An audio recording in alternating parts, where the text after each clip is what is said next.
কিরে মালতী, পদ্মা, আজ কি রান্না বান্না হবে না রে? না গো দিদি, এত রাত হয়ে গেল, চিন্তা হচ্ছে খুব আমারও। ওদিকে বাবুদের দেখো, কোনো হুঁশ নেই। দিদি, এই ঘরে কি এরকমই হয়? আমি তো নতুন নতুন বিয়ে হয়ে এসেছি, কিছুই তো বুঝতে পারছি না। তুই আর কি বুঝবি বল, নিজের কপাল তো কুড়িয়েছিস নিজেরই অজান্তে, এই ঘরে বউ হয়ে এসে। ওদের কি আর এই সব সংসারের দিকে কোনো মাথা আছে? যত দায় তো সব আমাদের। আয় দেখি, তিনজনে মিলে গিয়ে ওদের পায়ে ধরে বলি কিছু ব্যবস্থা করতে। কি হলো, তোমরা সারাদিন গায়ে হাওয়া লাগিয়ে ঘুরে বেড়াচ্ছ নাকি? এই তিনজনে যে কি করেছো সেটাই তো বুঝতে পারছি না। এতক্ষণে রান্না করে উঠতে পারলে না নাকি? এই বাড়িতে তিনজন বউ এসেছে তো দেখছি নামে। আরে লোকের বাড়ির বউরা কত কাজ করে, তাদের স্বামীদের সেবা করে। তোমাদের স্বামীরা যে এত রাত পর্যন্ত না খেয়ে আছে সেটা চোখে পড়ছে না? আমরা সারাক্ষণ গায়ে হাওয়া লাগিয়ে ঘুরে বেড়াই? সংসারের কথা কিছু খেয়াল আছে তোমাদের? আজ সকাল থেকে তোমাদের বলে আসছি যে ঘরে কোনো রান্নার জোগাড় নেই। সকালে যা হোক করে সামলানো গেছে, কিন্তু এখনো পর্যন্ত তোমরা এখানে বসে বসে আড্ডা মারছো, কিচ্ছু আনলে না। কিভাবে রান্নাটা হবে শুনি? ওগো, তুমি তো একটু বোঝার চেষ্টা করো, এই সংসারটা তো আমাদের সকলের। আমরা সকলে যদি খেয়াল না রাখি তাহলে কি করে চলবে? কি হয়েছে কি? এত গল্প আমরা শুনতে পারবো না। এখন তো অন্য বাড়ির লোকেরা খাওয়া দাওয়া করে ঘুমিয়ে পড়লো। তোমাদের জ্ঞান কবে হবে? বাজার যদি না থাকে তবে জোগাড় করবার দায়িত্ব তোমাদের, আমাদের নয়। আগেকার দিনের মেয়েরা স্বামীদের সেবা করত, তোমরা দেখছি সেসব শিক্ষা দীক্ষা ভুলে গেছো। আরে ঘরে যা অল্প মুড়ি রাখা আছে আমাদেরকে দিয়ে যাও। আর তোমরা আজকে না খেয়ে থাকো, কালকে সকালে যখন খিদে পাবে তখন এমনি এমনি নিজেদের ব্যবস্থা ঠিক তোমরা নিজেরা করে নিতে পারবে। তাহলে এটাই তোমাদের সিদ্ধান্ত তো? যদি এটাই তোমাদের সিদ্ধান্ত হয় তাহলে মুড়ি আমরা তোমাদের দিয়ে যাচ্ছি, তবে আজকের পর থেকে তোমাদেরও নিজেদের কাজ বুঝে নিতে হবে। কেন, তোমরা কি রাজরানী হতে চাচ্ছ নাকি? এই বাড়িতে আমরা আর থাকবো না। যে বাড়িতে যাদেরকে ভরসা করে বিয়ে করে এসেছি তারা যদি এরকম নীচ মানসিকতার লোক হয়, তাহলে তাদের সঙ্গে জীবন কাটানোর থেকে রাস্তায় থাকা অনেক ভালো। চলে এসো তোমরা। হ্যাঁ, আমাদেরও তাই ইচ্ছে, চলো তো চলো। যা পারো করো, এখন চোখের সামনে থেকে যাও তোমরা। এক কথা বারবার কানের কাছে ঘ্যান ঘ্যান করে মাথা খারাপ করতে এসো না। কি হলো, আবার দাঁড়িয়ে রইলে কেন? যেতে বলা হলো, যাও। আমরা তো নয় এত বছর ধরে ভুক্তভোগী, এটা একদিন নয় একদিন হবে সেটা আশা করেই ছিলাম, কিন্তু পদ্মার জীবনটা শেষ হয়ে গেল। ঠিক বলেছো গো দিদি, মেয়েটা বাড়ি ছেড়ে আসার সময় বড্ড কাঁদছিল। দেখো, এই নতুন জায়গায় এসে সকাল থেকে শুধু পরিষ্কার করেই যাচ্ছে। কি আর করবে, এখন থেকে তো এটাই আমাদের আশ্রয়। সত্যি আমরা আর ওই বাড়িতে কোনোদিন ফিরে যাব না? যদিও ভালোই হবে, ওই বাড়িতে গিয়ে কি এমন ভালো ছিলাম আমরা। তার থেকে আমরা এখানে আনন্দ করে নিজেদের মধ্যে মিলেমিশে থাকলে সুখে থাকতে পারবো। কিন্তু আমাদের পেট চালানোর জন্য তো কিছু করতে হবে, না হলে এই জঙ্গলের মধ্যে ভাঙা বাড়িটার মধ্যে ভিজে থাকবো কি করে? টাকা ছাড়া তো আজকাল আর কিছুই হয় না। আমার মাথায় না একটা ভালো বুদ্ধি আছে। কি বুদ্ধি দিদি? আমাদের তিনজনের মধ্যে প্রত্যেকের আলাদা আলাদা কিছু প্রতিভা আছে, যেগুলো কাজে লাগিয়ে আমরা ব্যবসা শুরু করতে পারি। যেমন ধর, আমি খুব ভালো আচার বানাতে পারি, আর আমি পারি সবজি রান্না করতে, পদ্মা পারে হাঁস মুরগি পালন করতে। হ্যাঁ, ঠিক এইভাবেই আমরা যেগুলো যেগুলো পারি এই জঙ্গল থেকে সেইগুলোই সংগ্রহ করে নিজেদের মতো করে বানিয়ে বাজারে বিক্রি করব। বুদ্ধিটা তো একেবারে নতুন। সত্যি, আমাদের কাজ যদি ভালো লাগে লোকের, তাহলে নিশ্চয়ই আমাদের থেকে কিনবে। আর আমার বিশ্বাস, যদি সততার সাথে আমরা করতে পারি তাহলে সববার ভালো লাগবে। তাহলে চলো শুরু করা যাক। পদ্মাকে ডাক, আমরা এখন আলোচনা করি। আজকের মতো যে করেই হোক খাওয়া দাওয়ার ব্যবস্থা হয়ে যাবে, কাল সকাল থেকে আমরা ব্যবসা করতে যাব। কত লোক আসছে দেখেছিস ওর কাছে রোজ? সেটাই তো দেখছি বড় বৌদি, কিন্তু আমাদের কাছে তো কেউ আসছে না।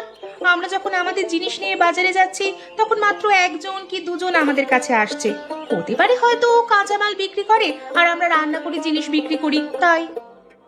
তাই আবার হয় নাকি? ও নিশ্চয়ই যা দুটো না জানে, আর সেই জন্যই আমাদের লোকেদেরকেও ওর দিকে টেনে নিচ্ছে। তাহলে কি হবে? আজকাল দেখেছিস মাটিতে পা পড়ে না। আমরা যদি কিছু বলতে চাই সব সময় নিজেকে ব্যস্ত দেখায়। এই এক বাড়িতে আমরা আছি, তিনজনে মিলে ঘরের কাজ যে মিলেমিশে না করলে সংসার চলবে কি করে? কিন্তু আজকাল তো সব কাজ আমাদেরই করতে হয়। ওর ব্যবসা যত বাড়বে তত আমরা দুজন ওর কাজের লোক হয়ে উঠব। তাহলে এখন উপায় কি? উপায় হচ্ছে ওকে আটকাতে হবে।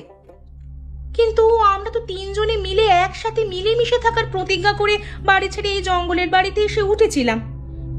কিন্তু তোর কি এখন মনে হচ্ছে শুধুমাত্র এই জঙ্গলের বাড়িটাই ওর ভবিষ্যৎ? দেখবি আমাদের বোকা বানিয়ে কিছুদিনের মধ্যে ও নিজের জন্য বড় রাজপ্রাসাদ বানিয়ে ফেলেছে, আর আমরা বোকার মতো পড়ে রয়েছি এখানে। কথাটা অবশ্য আমারও মাঝে মাঝে মনে হয়েছে। তাহলে দিদি কি করা যায়? যে ব্যবসার জন্য ওর এত দেমাগ সেই ব্যবসা শেষ করে দেওয়া হবে। কিন্তু কিভাবে? আমার কাছে একটা বিশেষ ধরনের বিষ আছে। আমি জঙ্গলে গিয়েছিলাম আমড়া পাড়তে। ভেবেছিলাম অন্য কিছুর আচার চলছে না, তাই আমড়ার আচার করব। তখনই পেয়েছি জিনিসটা। ওটা দিয়ে কি করবে? রাতের বেলায় ওর মুরগির খাবারের সাথে মিশিয়ে দেব। সকালে উঠে যখন দেখবে সব মুরগিগুলো মরে ডাং হয়ে গেছে, তখন ঠিক আমাদের দলে এসে মিশবে আবার। দেখ, তোকে একটা কথা বলি, আমাদেরকে যদি মিলেমিশে থাকতে হয় তাহলে সবাইকে সমান মাপের হতে হবে। এটা ঠিক কথা। কেউ আমাদের সাথে থেকে খেয়ে আমাদের থেকে এগিয়ে যাবে এটাও হতে পারে না। উফ, কি হচ্ছে? এতটা রাস্তা এখনো বাকি, তার মধ্যে আবার এই অসময় বৃষ্টি এসে গেল। সর্বনাশের কাকে বলে? আবার সামনে খালের ধারে এই ভাঙা পোল। ভয়ানক অবস্থা হয়ে আছে জায়গাটার। ওইখানটায় তাড়াতাড়ি পেরিয়ে গেলে বাঁচা যায়। আজকে মুরগির খাবার কিনতে গিয়ে যত দেরি হয়ে গেল। ওই সেতুর ওপরে কে যাও? বাঁচাও গো, বাঁচাও। এই বুড়ি বয়সে সাঁতার কাটতে পারছি না, ডুবে যাচ্ছি গো। ওরে বাবা, এই রাতে ওই খালের জল থেকে কে কথা বলছে? আমার কেমন ভয় যেন হাত পা ঠান্ডা হয়ে যাচ্ছে। কিন্তু মনে হচ্ছে তো কোনো মানুষের গলা। এই বৃষ্টির মধ্যে কেউ বিপদে পড়লো নাকি? ভয় পেও না গো, আমিও তোমাদের মতোই মানুষ। বৃষ্টির মধ্যে গ্রামের হাট থেকে ফিরতে গিয়ে এখানে পড়ে গেছি, আর উঠতে পারছি না। আমাকে বাঁচাও, ওপরওয়ালা তোমার ভালো করবে। কি সর্বনাশ! বুড়িমা, তুমি ওখানে একটু অপেক্ষা করো, আমি যাচ্ছি। তুমি শুনতে পাচ্ছ? তুমি ঠিক আছো? ও বুড়িমা, তুমি ঠিক আছো গো? মা, তুমি ঠিক আছো? উঠে এসো, আমার হাত ধরে ধীরে ধীরে উঠে এসো। তুই আমাকে মা বলে ডাকলি? আমার তো নিজের কেউ নেই। এই বয়সে কি আর অন্ধকার রাস্তায় হাঁটা চলা করতে পারি? তার মধ্যে এই বৃষ্টিতে রাস্তা দেখতে না পেয়ে নিচে এসে পড়লাম। তুই যদি ঠিক সময়ে এসে না পড়তিস, আজকে হয়তো মরেই যেতাম। দেখো বুড়িমা, অসহায় মানুষের কষ্টটা আমি বুঝি। আমরা নিজেরাও বাড়ি ছেড়ে এখানে এসে তিন বউ মিলে স্বাধীনভাবে থাকার চেষ্টা করছি। ঘরের অত্যাচার সহ্য হয়নি, তাই তোমাকে এইভাবে দেখে আমার খুব কষ্ট হলো। আর কে বলেছে তোমার কেউ নেই? চলো আমার সাথে, চলো আমার বাড়িতে গিয়ে থাকবে তুমি। তোর বাকি বউরা কেউ কিছু বলবে না তো? একটা কথা জানো তো বুড়িমা, মানুষ একসাথে থাকলে তাদের মধ্যে হিংসা মারামারি হবেই, কিন্তু তাই বলে কি মানুষকে সাহায্য করব না? আমরা সবাই একসাথে থাকার পরিকল্পনা করে বাড়ি থেকে এসেছিলাম। এখন আমি একটু সফল হচ্ছি বলে ওদের মনে হয়তো হিংসা হচ্ছে, আমি বুঝতে পারছি। কিন্তু ওইসব নিয়ে তুমি ভেবো না, আমার সাথে চলো। দিদিরা দেখো কাকে নিয়ে এসেছি। এই বুড়িমা ঝড় জলের মধ্যে ওই ভয়ানক খালের জলে পড়ে ভেসে যাচ্ছিল। আমি ঠিক সময়ে দেখতে পেয়ে ওনাকে নিয়ে এসেছি। এই জঙ্গলের মধ্যে আমার একটা পাতার ঘর আছে। এই ঝড় বৃষ্টিতে হয়তো সব নষ্ট হয়ে গেছে। তোমরা যদি এই অসহায় বুড়িটাকে আশ্রয় দাও, তোমাদের ভালো হবে। হাঁস মুরগি পালন করতে করতে কবে থেকে মানুষ পালন করা শুরু করলে তুমি পদ্মা? দিদি ভাই, এ কি বলছো তুমি? আমরা তিনজন সিদ্ধান্ত নিয়েছিলাম যে একসাথে মিলেমিশে থাকবো আমরা। তোমার মুখ থেকে এরকম কথা তো ভাবতেও পারি না। কি ভাবতে পারো তুমি? একসাথে থাকার ঢং দেখিয়ে নিজের পকেট গোছাতে তো ভালোই পারো তুমি। আমি কি পকেট গুছিয়েছি বৌদি? আমি তোমাদের কোন পাগাখানে মই দিয়েছি বলো তো? ভুলে যেও না যে আজকে বুড়িমার যা অবস্থা, একদিন আমাদেরও সেই অবস্থায় ছিল। ভুলে তুমি যাচ্ছ? তুমি কি ভেবেছো এই বাড়িতে তুমি একা উপার্জন করবে আর আমরা সবাই তোমার চাকর হয়ে পড়ে থাকবো? সেই কথা তো কোনোদিন বলিনি। সংসারে কাজ করতে গেলে একটু তো এদিক ওদিক হবেই, সেটা তো মানিয়ে নিতেই হবে। মানিয়ে নেওয়ার কথা নয়, আমাদের সিদ্ধান্ত হচ্ছে যে তুমি বুড়িকে রাখো, আর যাকেই রাখো না কেন নিজের পয়সায় খরচ করে খাওয়াবে। আমরা আর কিচ্ছু বলতে চাই না। ঠিক আছে, যদি তাই হয় তবে এখন থেকে আমরা আলাদা হাঁড়িতে থাকবো। বুড়িমা আর আমি নিজেদের মতো করে রান্না করে খাবো। কাল সকাল থেকে অকাত থাকলে তবে তো খাবি। সকালে ঘুম থেকে উঠেই দেখবি যে তো সব মুরগি ঠ্যাং উল্টে আকাশের দিকে তাকিয়ে ঘুমাচ্ছে। তখন আমিও দেখবো যে তোদের পেটে খাবার কি করে যায়। তখন যদি তোদের মুখে লাথি না মারতে পেরেছি তবে আমার নামও সুধা নয়। ঠিক আছে ঠিক আছে, সেটাই করো। যা করতে হবে আমাদের তাড়াতাড়ি করতে হবে, বুঝেছিস তো? আমার কিন্তু খুব ভয় ভয় করছে গো দিদি। এমনিতে একটা মাথা ছিল, তার সাথে আবার আরেকটা মাথা যোগ হয়েছে। কি জানি কখন যদি বুঝে ফেলে সর্বনাশ হয়ে যাবে আমাদের। সর্বনাশ হতে আর কি বাকি আছে? ঘর ছেড়ে এখানে এলাম অনেক স্বপ্ন নিয়ে, এখানে এসেও আমাদের ভাগ্য ফিরলো। যদি বেশি কিছু হয় তাহলে এই ঘরের মুখে লাথি মেরে আবার আমরা চলে যাব অন্য কোথাও। আমার আর অন্য কোথাও যেতে ভালো লাগছে না গো। এইভাবে পালিয়ে পালিয়ে কি বাঁচা যায়? না হলে কি করবি? মাথা নিচু করে ওই ছোট বউয়ের সেবা করবি? রাত দিন ওর গা হাত পা টিপে দিবি? খাই ফরমাস খাটবি? না, তা তো কখনো হতে পারে না। তাহলে দুদিন আমাদের বাড়িতে এসে আমাদের সাথে সম্বন্ধ পাতিয়ে আমাদের মালিক হয়ে উঠেছে, আর সন্ধেবেলায় ওই বুড়িটাকে নিজের ইচ্ছায় আমাদের বাড়িতে নিয়ে এলো। একবারও আমাদের মতামত নেওয়ার প্রয়োজন মনে করেছে? উল্টে তুমি যখন অতগুলো কথা বললে তখন তো তোমার মুখে কত কথা শুনিয়ে দিল। তাহলেই বুঝতে পারছিস তো? এখন চল, মুরগিগুলো ঘুমাচ্ছে, সকালে উঠেই খাওয়া শুরু করবে। সকালের খাবারটা যেন ওদের হজম না হয়, ওই খাবারটা খাওয়ার পর যেন একেবারে ঘুমের দেশে চলে যায়। বাবা গো, বাঁচাও গো! কে গো এরা? ওরে বাবা, ভূত ভূত! ওরে না রে না, চোর এসেছে, চোর চোর এসেছে, বাঁচাও! কে কোথায় আছো গো? বাঁচাও, মরে গেলাম, আমাদের মেরে ফেললো। এ কি, তোমরা তোমরা এখানে চুরি করতে এসেছো? ওরে বাবা, তুমি? কিন্তু এখানে এইভাবে কেন এসেছিলে? আমাদেরকে মারতে চাইছিলে নাকি তোমরা? তোমাদের বাড়ি ছেড়ে এসেছি বলে আমাদের উপরে প্রতিশোধ নিতে চাইছো? আসলে তোমরা চলে আসবার পর সত্যি সত্যি আমাদের পেটে কিছু খেতে পাইনি। আমরা জীবনে তো কোনোদিন কিছু কাজ করিনি। তোমরাই যা টাকা পয়সা রোজগার করেছো বা জোগাড় করেছো সেই দিয়ে জীবন কাটিয়েছি। তারপর বুঝতে পারলাম জীবনে কত কষ্ট। আর তারপর? আমাদের উপরে গ্রামের কেউ বিশ্বাস করতো না, ভরসা করতো না। তাই সবার কাছে কাজ যাওয়ার পর সবাই আমাদের তাড়িয়ে দেয়। বাধ্য হয়ে পেটের তাগিদে আমরা চুরি করবার কথা ভাবি। তোমরা এখানে কি করে এলে? শুনেছিলাম গ্রামের বাইরে এই জঙ্গলে নাকি একটা খুব বড় মুরগির খামার আছে। ভেবেছিলাম যদি এই মুরগির খামার থেকে কতগুলো মুরগি চুরি করে নিয়ে যেতে পারি তাহলে আমরা নতুন করে একটা ব্যবসা শুরু করতে পারবো। এখানে চুরি করতে এসে যখন সামনে থেকে এদের দুজনকে দেখতে পেলাম ভাবলাম যে হয়তো আমরা ধরা পড়ে যাব, তাই ওদের বেঁধে ফেলবার চেষ্টা করছিলাম।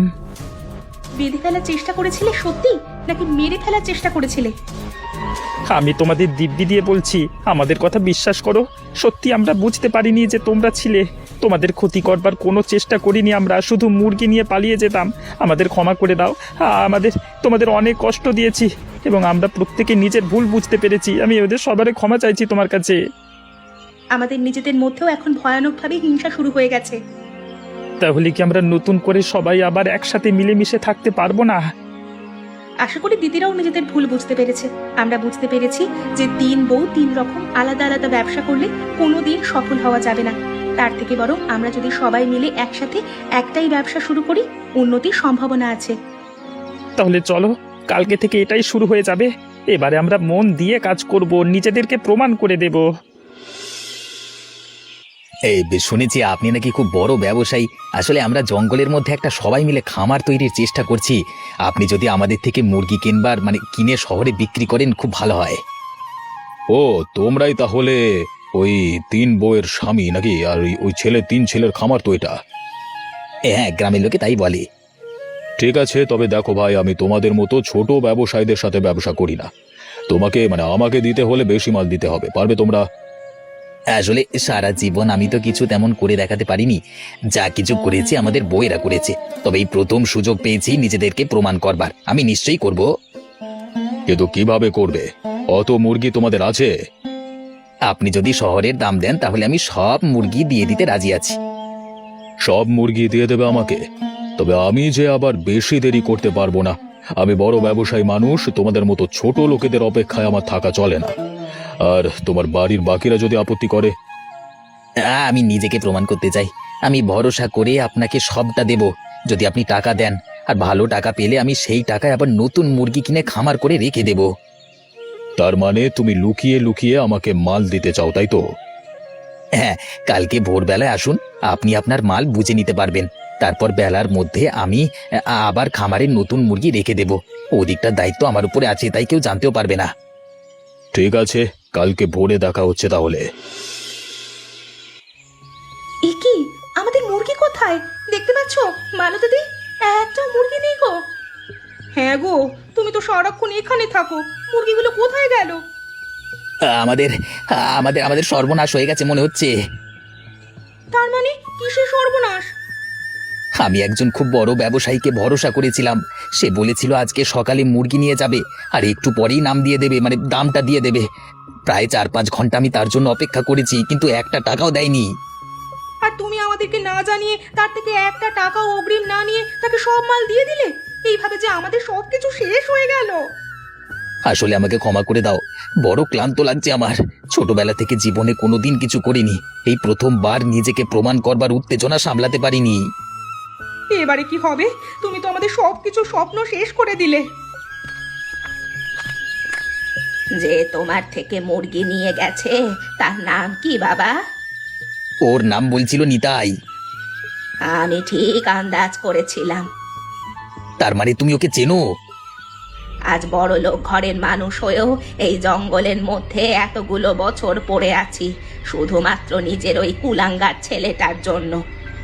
তার মানে নিতাই তোমার ছেলে? এতে এত আশ্চর্য হওয়ার কিছু নেই। ও জানে না যে আমি তোমাদের সাথে আছি। তোমাদের একটা ব্যবসা ও শেষ করে দিয়েছে বলে ভেঙে পড়লে হবে না। তোমরা 3 বউ যেভাবে 3 রকম ব্যবসা শুরু করেছিলে, সেই ব্যবসা আবার শুরু করো। এবারে আমি তোমাদের সাহায্য করব। তোমাদের স্বামীরা তোমাদের পাশে আছে। এই একটা ব্যবসা যখন বড় হচ্ছিল, একজনের মনে অহংকার বাড়ছিল। তোমরা কেউ মন দিয়ে কাজ করতে পারছিলে না, তাই যা হবার হয়ে গেছে। নিজেদের কাজ শুরু করো, আমরা ঠিক সময়ে উত্তর দিতে পারবো। সত্যি আমরা এতদিন সার্থক হতে পারিনি, তার কারণ 3 জনের আলাদা আলাদা ব্যবসা আমরা 3 রকম ভাবে করছিলাম। কিন্তু 3 জনই যখন একসাথে 3 জনের আলাদা আলাদা গুণকে কাজে লাগাতে শুরু করলাম, তখন দেখেছো আমরা সফল হয়েছি। এইসব হচ্ছে বুড়ি মায়ের বুদ্ধি। আমি আবার নতুন করে মুরগির ব্যবসা শুরু করেছি, তবে সেটা শুধু আমাদের এই হোটেলের জন্য। তুমি আমাদের হোটেলের জন্য রান্না করছো, আর সুধা দিদি আচার বানাচ্ছে, তাও আমাদের হোটেলের জন্য। আর সেই জন্যই আজ কত মানুষ আনন্দ করে খাচ্ছে, আর এখন আমাদের স্বামীরা আমাদের হোটেল পরিচালনা করছে। ক্ষমা করে দিও আমাকে। আমি সেই নিতাই যে তোমাদের মুরগি চুরি করেছিলাম তোমাদেরকে ঠকিয়ে। আজকে লোক ঠকাতে ঠকাতে নিজেই ভিখিরি হয়ে পড়েছি। দয়া করে আমাকে কিছু খেতে দেবে? তোর প্রাপ্য জবাব তুই পেয়ে গেছিস তো? মা, তুমি এখানে?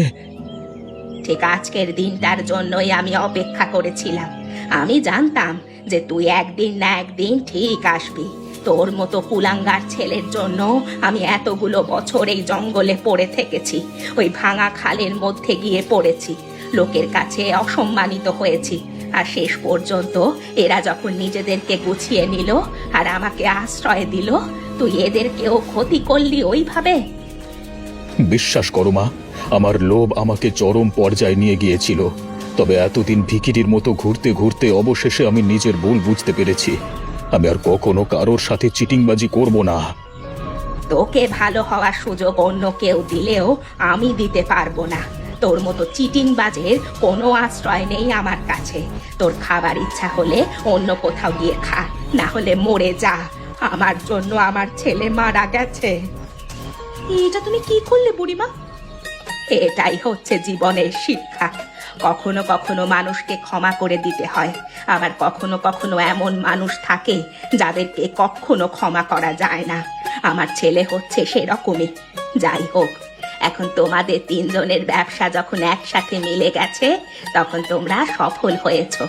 এর থেকে মানুষ অনেক কিছু শিখতে পারবে। চলো আমরা নিজেদের কাজ করি।